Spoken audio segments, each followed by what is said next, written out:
We're going to get started, so if you could have a seat. Sandy, that doesn't mean you, of course.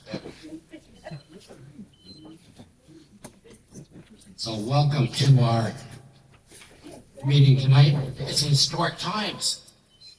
Mr. Trump has been convicted on all charges.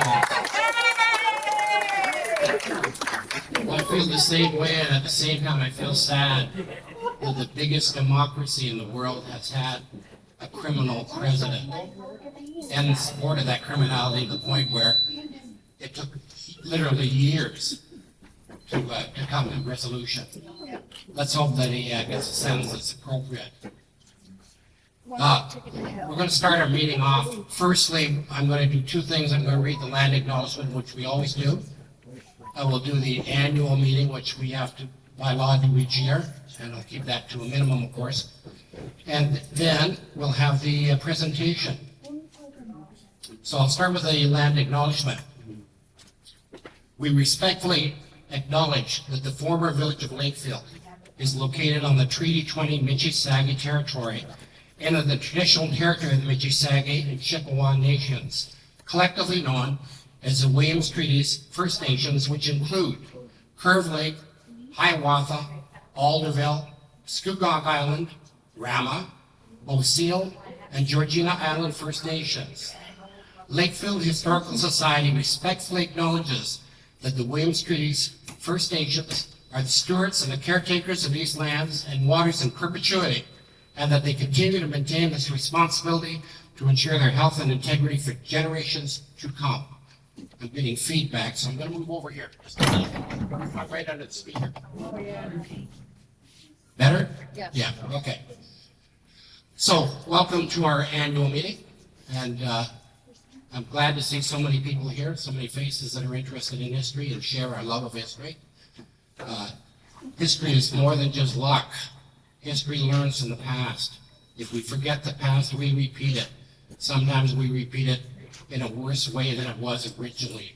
And you can see that, of course, civilizations that have come and gone. Our one may or may not survive. We'll see. Well, we won't see, of course, but our descendants will see. I was thinking about luck the other day, and you know, at the Legion, they always have a meat draw every Saturday. And so Dan and I regularly go because we have to see if we can win the meat. Sometimes we do. And I remember the draw. Of course, Maureen, you won meat, as you normally do, at least once.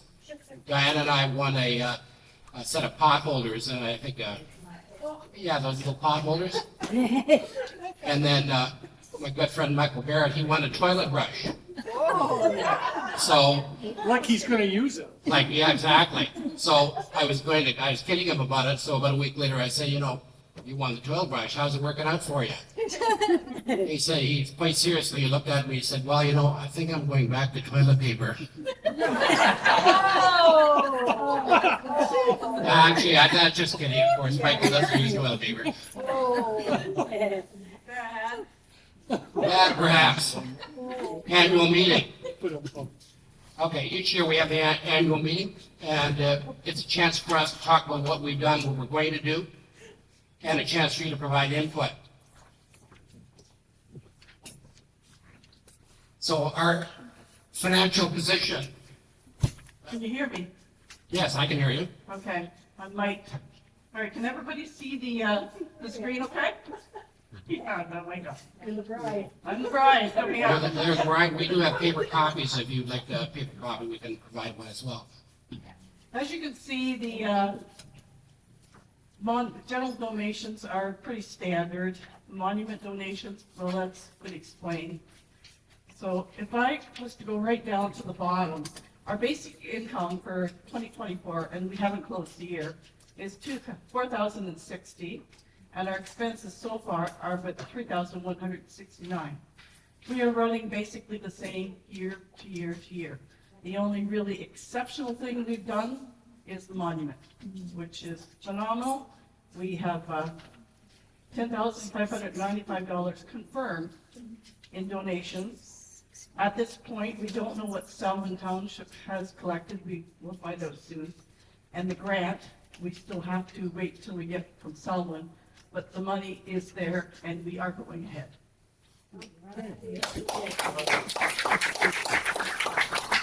The monument will be erected in place, and we'll have a dedication ceremony on September 21st of this year. Any questions on the finances? Why do you have to pay for a post office box, Mike? Because we don't have a physical address. Oh. And if you don't have a physical address, you've got to pay for the post office box. And that changed when our postmaster changed a couple of years ago. Up until that time, we used to get it for free. Yeah. But the rules actually say, she's not making up new rules, but the rules say you got to pay, so we paid. And we fought tooth and nail. We tried everything we could, but it didn't work. We tried pretending that they were operating in our house and they can't do that, and there was no way around it. Now, if we get a spot, well, that'll be different. So, Corey, I forgot to ask you, do we have quorum? Yes, we do. Yes, we do. Okay, very important we have quorum. So I need a motion to accept the treasurer's report. Maureen has moved. Motion, yeah. Okay, seconder? Any seconded? Okay. All in favor, or I should ask if there's any discussion. All in favor? Opposed? It is carried. So as far as what we did 6 meetings last year. And we tried a couple of different things that we hadn't done in the past. In the beginning of the year, I did a window into the past, which talked about Lakefield's history. And people did enjoy hearing it, because I know there's people move into the community that don't know. And older folks like myself remember things, not everything, but it's nice to pass that along.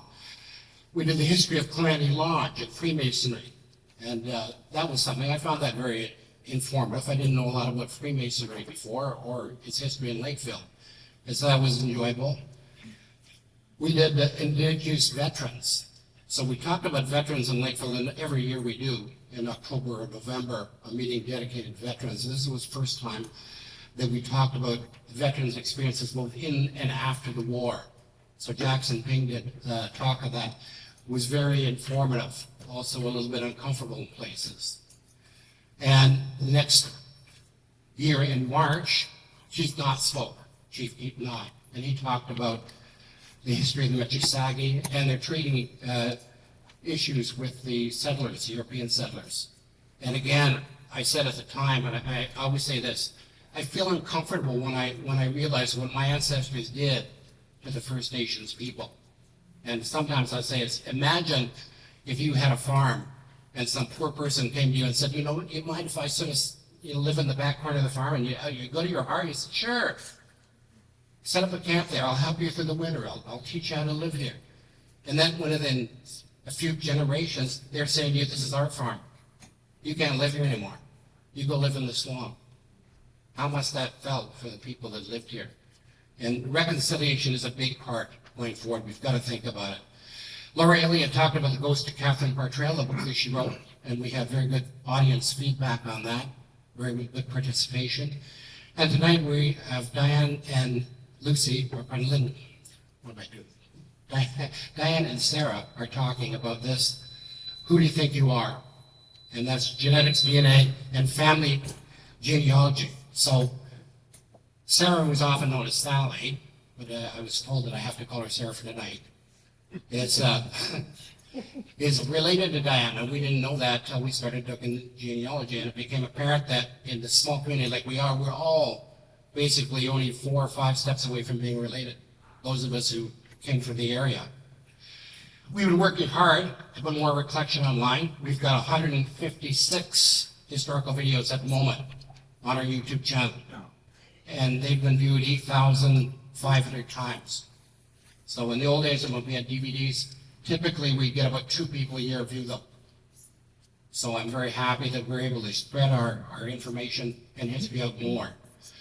One area that we did experience challenges was the newsletter. And we had a smaller board last year, and quite frankly, we had difficulty getting it to it and getting it out. I hope to improve that in this coming year. So hopefully that will be something that we can be proud of. I write a regular historical column for the Lakefield Herald, and so there's 12 a year, and I'll be looking at, with the help of my board, producing a book on Lakefield's past history, using some of those columns and some of the experiences that we learned in those. We have completed the fundraising for the monument in conjunction with the Royal Canadian Legion, and the monument will cost $28,300.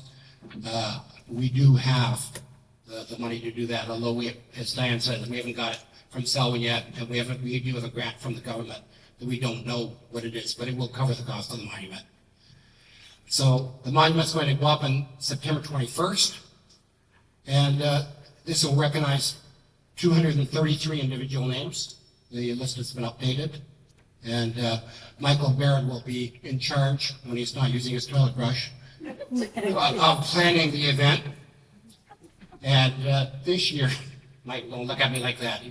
I'm getting that look like no side eyes in my cord here. So Jackie Ouellette's been very helpful, and she's created a Friends of Lakefield Historical Society Facebook, which used to be the Friends of the Old Stone Mill House. The Old Stone Mill House has merged with Lakefield Historical Society. And that's why we're together. We're both looking at the same thing. It didn't make sense to have two organizations doing the same thing. And we were very honored to be nominated and receive a Heritage Preservation Award from Peterborough County this year.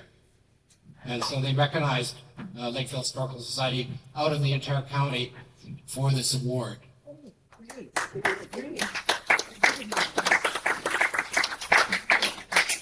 And I went to the ceremony, and a few of us in the room were at the ceremony, and it was nice to get that recognition. And the recognition. So there we are, obviously having a good time. I got the award here if anyone wants to look at it. It's over here, but I'll put it out later if you want to see it. So moving forward, one of the key challenges remains this long-term location to safely store and display our collection. You can see some of what we have here. There's boxes and boxes and boxes, most of which is in a barn that Michael has generally allowed us to store it in. It's a good barn, but it's still a barn. And we have asked the township for space in the old post office. So far, all they've told us basically is by resolution is that when they finish their staff report, if they have unused space, that they'll think about it. So I'm not getting a lot of commitment out of them. I'm not saying they won't do it, but I would have hoped for a more positive, how we can work together sort of discussion, which hasn't happened yet. So our secondary focus is to improve our social media and digitize our collection. If we had some of this online, you could use, at least members of the association could access it from home on their computers. And often, if we can see it, if we can read it, and I know those of us who are at a certain age prefer to have the paper in our hands, but the younger generation is quite happy to see a PDF of something and have the same appreciation. And so as we transition out of this existence that we're in, we're thinking about the future, and the future is digitization. Once we have it digitized, if a tornado comes and blows down Mike's barn, it will still be here. Not that bad of a barn. Well, it's a good barn. It's got a nice concrete floor, polished, very nice. Yeah, and our warbed site. All right, we have still. I looked at the monument, the 233 names. We still have almost 200 of those people that are not on our warbed site, and the reason is that the government holds these records as privacy, and you can't see them unless you're a family member. So if you want your relative to be on our warbed site, you have to send for the military records. You can do it online.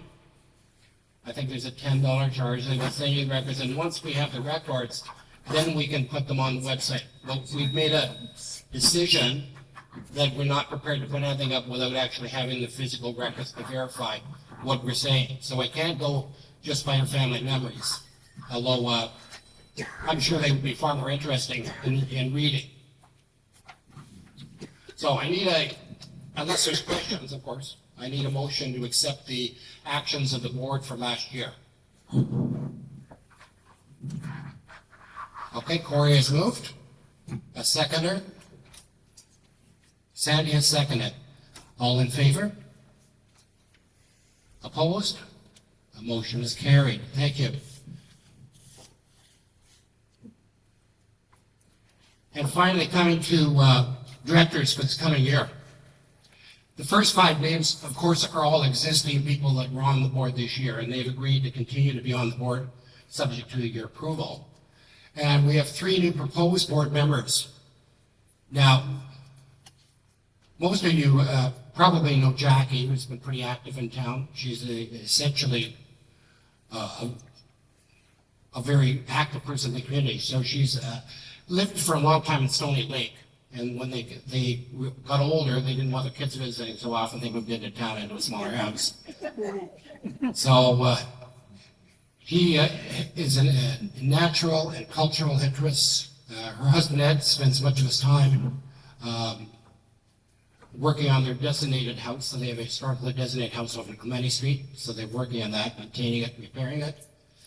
And that's 56 Clementi Street, the former home of Agnes Fitzbond, illustrator of her aunt's book, Canadian Wilderness, and that's Catherine Park Trail. Jackie's retired from the Ministry of Natural Resources, and there she was a specialist in Indigenous Treaty Liaison. And she finished her career on the settlement agreement of the Williams Treaty First Nations. And that's the same one that covers our local Indigenous population. So she has quite a bit of expertise in Indigenous affairs, and we can use that strength of the board. Laura Pierce is a relatively new person in town. She does live in town. She's a historian, and was a museum curator, and she works with Indigenous people in museums as well internationally, and lives in Lakefield. You may have seen her exhibition to honor and respect last year at the Peterborough Museum. So she's an expert in museums and archiving.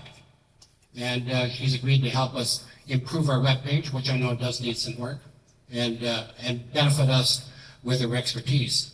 The last one, Sarah Reed, has been on the board before, and she lives also very near Jackie, and right across the road from Westove in Lakefield. And she's a local girl, of course, 70 plus. She's a local girl, and she's been interested in history, and she'd like to get involved with the board again. So those are our proposed directors for this year. Do I have a motion to accept? Okay, I have 2. Your name is? Ann Booth. And the seconder, Corey? All right.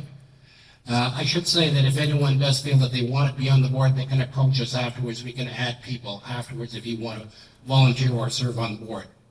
But this is our main slate, so we have a motion to approve. All in favor? Opposed? None? The motion is carried. So that is all I got to say, except if there is some questions. Yes, I wonder if these new members would please rise so we can see who they are. Oh, the new members? I mean, the new board members. Well, I think the only one that's here is Sally, and she's in back. Oh, Jackie's over here. Jackie, stand up. Oh, thank you very much. Laura was up here waiting, so she couldn't come tonight. But I'll get her to stand up at the next meeting so you can see who she is. And other than that, a motion to adjourn. Yes? Yep, got a motion to adjourn. We don't vote on a motion to adjourn. It's just the annual meeting is adjourned. Thank you very much.